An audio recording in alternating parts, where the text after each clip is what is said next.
స్వామి వివేకానంద బోధనలే నేటి యువతకు ఆదర్శనీయమని విద్యాశాఖ ఆర్జేడీ నాగమణి పేర్కొన్నారు. కాకినాడ రాజా ట్యాంక్లో గల వివేకానంద పార్కులో గల స్వామి వివేకానంద విగ్రహం వద్ద శ్రీ రామకృష్ణ సేవా సమితి ఆధ్వర్యంలో స్వామి వివేకానంద 161వ జయంతి కార్యక్రమం జరిగింది. తొలుత ముఖ్య అతిథి నాగమణి, సెట్రా సీఈఓ సత్యవతి వివేకానందను విగ్రహానికి పుష్పాంజలి ఘటించి నివాళులర్పించారు. అనంతరం జరిగిన సమావేశానికి శ్రీరామకృష్ణ సేవా సమితి అధ్యక్షులు విఎల్ గాంధీ అధ్యక్షత వహించగా ఆర్జేడీ నాగమణి, సెట్రా సీఈఓ సత్యవతిలు అతిథులుగా పాల్గొన్నారు. కార్యక్రమంలో భాగంగా జ్యోతి ప్రజ్వలన చేసి కార్యక్రమాన్ని ప్రారంభించారు. ఈ సందర్భంగా ఆర్జేడీ నాగమణి, అధ్యక్షులు విఎల్ గాంధీ ప్రసంగించారు.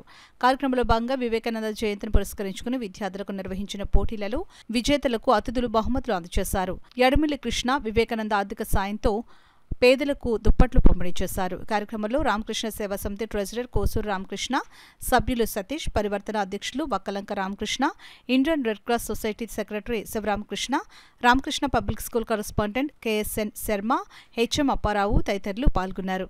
ఇక్కడ పరివర్తన రామకృష్ణ గారు ఇంగ్లాండ్ నుంచి వచ్చాడు. ఒక అబ్బాయి పైకి నిలబడి బాబు, ఆయన పేరు కూడా వివేకానంద. పెద్దాడు పిలవనండి. కే సుబ్బారావు, ఆయన కూడా ఫారిన్ సిటిజన్. అండ్ మన రెడ్ క్రాస్ శివకుమార్ గారు, అండ్ సైకాలజిస్టు చెప్పండి, మీ పేరు చెప్పాలి.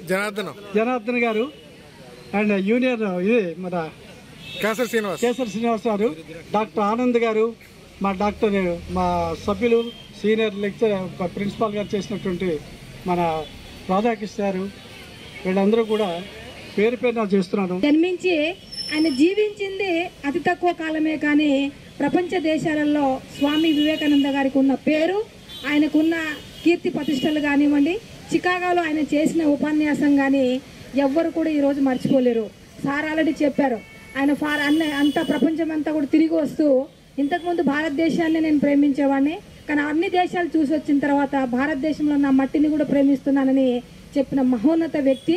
కాబట్టి విద్యార్థులందరూ కూడా మీకు ఎవరో ఆదర్శంగా వేదిక మీద ఉన్న పెద్దలు, అలాగే ఎంతోమంది గొప్ప గొప్ప వాళ్ళ బిజినెస్ మెన్స్ ఉన్నారు, రిటైర్ అయిన ఎంప్లాయీస్ ఉన్నారు, ఫారెన్ కంట్రీస్లో వాళ్ళ పిల్లలు సెటిల్ అయినప్పటికీ కూడా ఈ పేద పిల్లలకు ఎంతో కొంత సర్వీస్ చేయాలి, వారి యొక్క ఆదర్శాలను మనం ముందుకు తీసుకెళ్లాలన్న భావంతో ఇక్కడ అనేక రకాల సేవా కార్యక్రమాలు చేస్తూ ఎవ్రీ మంత్ కూడా ఎయిడ్స్ పిల్లలు ఎవరైతే ఉన్నారో, తల్లిదండ్రులను కోల్పోయి ఎయిడ్స్ పిల్లలు ఎవరైతే ఉన్నారో వాళ్ళందరికీ కూడా గ్రోసరీస్ ఇస్తూ వాళ్ళ యొక్క హెల్త్ కండిషన్ బాగుండాలనే ఉద్దేశంతో న్యూట్రిషన్ అందిస్తూ వాళ్ళకి ప్రాపర్ మెడికేషన్ కోసం కూడా ఈ రామకృష్ణ మిషన్ నుంచి అనేక సేవా కార్యక్రమాలు జరగడం, ఆ స్కూల్ని కూడా నేను ఒక 2 months బ్యాక్ విజిట్ చేయడం జరిగింది.